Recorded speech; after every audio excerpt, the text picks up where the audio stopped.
Assalamualaikum warahmatullahi wabarakatuh. Waalaikumsalam warahmatullahi wabarakatuh. Selamat pagi anak-anak. Pagi, Pak. Bagaimana kabarnya hari ini? Baik. Alhamdulillah baik. Baiklah, sebelum kita mulai pembelajaran, marilah kita berdoa terlebih dahulu. Ketua kelasnya, tolong bantu pimpin doa. Rahmat. Tadi. Baiklah, sebelum belajar marilah kita berdoa. Berdoa mulai. Berdoa selesai. Oke, baiklah Bapak absen terlebih dahulu. Hari ini siapa yang tidak hadir? Hadir semua. Oh, hadir semua ya. Baik, materi kita pada pagi hari ini yaitu garis dan sudut. Tapi pada pertemuan kali ini Bapak hanya akan menjelaskan materi tentang garis. Untuk materi tentang sudut kita akan bahas di pertemuan berikutnya. Yang mana sebelum kita masuk dengan garis, kita harus tahu terlebih dahulu apa sih manfaat garis itu. Kita mempelajari materi garis ini. Manfaat mempelajari materi garis itu yang pertama yaitu sebagai penunjuk arah. Salah satunya berguna pada peta dan kompas. Kemudian sebagai penanda garis yang berada di sepak bola, futsal, voli dan sebagainya. Setelah kita mengetahui manfaat garis, maka adapun tujuan pembelajaran kita pada pagi hari ini yaitu agar kalian dapat memahami dan menjelaskan bagaimana hubungan titik, garis dan bidang. Kemudian agar kalian dapat memahami kedudukan dua garis dan agar kalian dapat menggunakan kedudukan dua garis itu untuk menyelesaikan suatu permasalahan. Baik, untuk kegiatan pembelajaran pada pagi hari ini nanti Bapak akan meminta kalian untuk mengamati atau masalah yang ada di PPT. Kemudian nanti Bapak akan sedikit menjelaskan materi tentang garis dan kemudian nanti kalian akan Bapak bagi menjadi 3 kelompok lalu mempresentasikan jawaban kalian dengan anggota kelompoknya. Baik, yaitu materi yang pertama yaitu garis. Nah, coba kalian amati gambar di PPT berikut. Nah, Bapak kasih waktu semenit untuk kalian mengamati gambar tersebut. Apa yang dapat kalian amati dari gambar tersebut? Tergambar orang. Ada rel. Ada Jembatan. Ya, ada rel, ada jembatan. Rel itu kan terdapat garis yang tegak, garis yang melintang. Nah, apakah garis tersebut dikatakan sejajar atau garis tersebut dikatakan berpotongan atau berimpit? Nah, makanya pada pertemuan kali ini Bapak akan menjelaskan kedudukan garis. Yang pertama Bapak akan menjelaskan yaitu titik. Titik di sini tidak memiliki panjang dan lebar. Biasanya titik itu kita simbolkan dengan huruf kapital yaitu misal titik A atau titik B dan sebagainya. Kemudian garis. Garis direpresentasikan sebagai garis lurus dengan kedua ujungnya kita kasih tanda panah. Maksudnya tanda panah di sini, garis tersebut dapat kita perpanjang atau perpendek tanpa batas gitu. Nah, biasanya garis itu kita tulis dengan huruf kecil yaitu K atau L atau M dan sebagainya. Kemudian ada bidang. Bidang yaitu suatu permukaan datar dua dimensi yang menjadi penghubung antar garis lurus seperti pada gambar.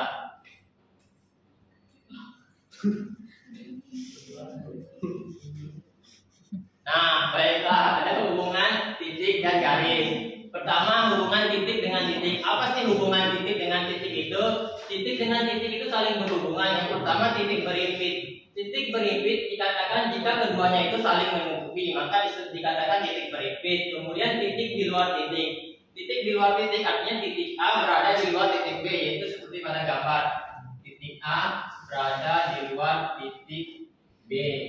Nah, jadi itu hubungan titik dengan titik. Adapun hubungan titik dengan garis. Titik dengan garis sama dengan titik dengan titik. Yang pertama, titik berada dalam garis, artinya titik P berada dalam garis EH. Kemudian titik di luar garis, artinya titik P berada di luar garis EH. Nah, adapun hubungan titik dengan bidang. Titik dengan bidang hampir sama dengan titik dengan garis tadi. Ada yang di dalam dan ada yang di luar, seperti pada gambar. Dapat kalian lihat ya. Nah, kemudian ada garis dengan bidang. Garis dengan bidangnya ada sedikit berbeda, yaitu ada garis sejajar dengan bidang. Artinya, garis EH itu sejajar dengan bidang ABCD. Garis AF sejajar dengan ABCD. Kemudian garis berimpit itu, garis AF itu berimpit dengan bidangnya sendiri, yaitu EFGH. Nah, kemudian Bapak akan menjelaskan materi terakhir yaitu kedudukan dua garis. Kedudukan sebuah garis itu ada 3 macam garis. Yang pertama garis berimpit. Garis berimpit dikatakan jika posisinya sama sehingga saling menutupi sama lain. Contohnya, misal ada garis A, kemudian kita tambah lagi dia garis B, sehingga garis A ini berimpit dengan garis B. Kemudian garis sejajar. Garis sejajar dikatakan jika keduanya tidak pernah berpotongan di suatu titik. Misal ada garis A, kemudian di bawahnya ada garis B. Artinya garis A ini sejajar dengan garis B. Kemudian garis berpotongan. Garis berpotongan dikatakan jika keduanya bertemu di suatu titik. Pada prinsipnya sama dengan garis tegak lurus, melainkan garis berpotongan ini tidak harus sudutnya itu 90 derajat gitu nah. Garis berpotongan contohnya ini garis A dipotong dengan garis B. Nah, ini contoh garis berpotongan. Nah, sampai sini paham anak-anak? Nah, agar kalian lebih paham materi garis itu, Bapak akan membagikan kalian menjadi 3 kelompok dan masing-masing kelompok menjawab nomor yang telah ditentukan. Ini kelompok 1, kelompok 2, nah kelompok 3.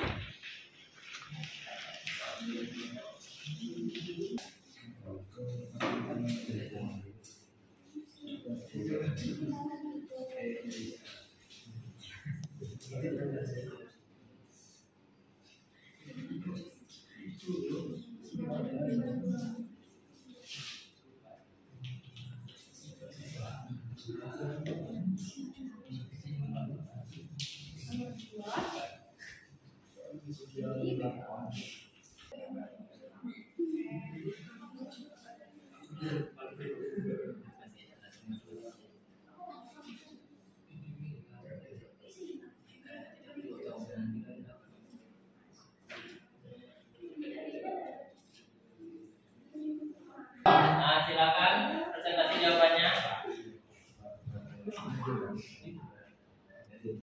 Untuk yang masalah satu itu ada 2 gambar. Nah, gambar yang pertama itu gambar persegi, yang mana ada persegi dan 1 titik. Itu hubungannya yaitu hubungan titik dalam bidang. Kemudian untuk gambar yang kedua itu gambar kubus dengan titik. Jadi hubungannya yaitu hubungan titik dalam garis, yang mana ada titik B dan garis A. Ya benar ya, kasih tepuk tangan untuk kelompok 1. Baiklah, untuk masalah yang pertama tadi benar, yang gambar pertama itu menandakan hubungan antara titik dalam bidang, dan gambar yang kedua itu yang menandakan titik berada pada dalam garis. Kemudian untuk nomor 2, nomor 2 Kiki, Kak.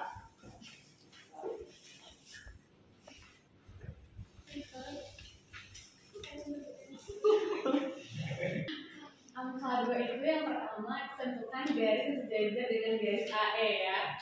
Nah, kita tahu bahwa dari gambar garis sejajar dengan garis AE itu adalah garis FB. Yang B itu garis yang berpotongan dengan garis EF.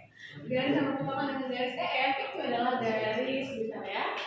Menurut kelompok kami itu garis BE, garis AE, garis CF, dan garis DE. ya benar sekali, kasih tepuk tangan. Untuk nomor 3, silakan kelompok 3.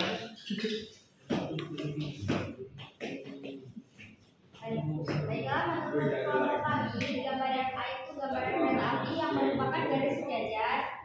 Kenapa dikatakan garis yang saling sejajar? Karena apabila ada 2 buah garis itu dikatakan sejajar jika keduanya tidak pernah berpotongan di suatu titik. Dan yang kedua itu merupakan 2 garis yang saling berpotongan. Kenapa dikatakan begitu? Karena jika keduanya bertemu di suatu titik, nah maka pada prinsipnya sama dengan garis tegak lurus. Lalu yang ketiga itu ada 2 garis saling berhimpit. Kenapa dikatakan demikian? Karena apabila 2 buah garis dikatakan berhimpit jika posisinya sama sehingga saling menutupi satu sama lain. Ya benar sekali, kasih tepuk tangan. Nah, mungkin pembelajaran kita sampai pada kali ini aja. Mungkin sebelum Bapak mengakhiri pertemuan pada pagi hari ini, adakah yang dapat menyimpulkan pembelajaran kita? Rahman. Ya, itu boleh. Kesimpulan. Oke, kesimpulan untuk hari ini itu kita bisa tahu hubungan titik, garis dan bidang. Kemudian kita juga mengetahui kedudukan kedua garis. Ya benar ya, tepuk tangan untuk Rika dong. Baiklah, mungkin itu saja pembelajaran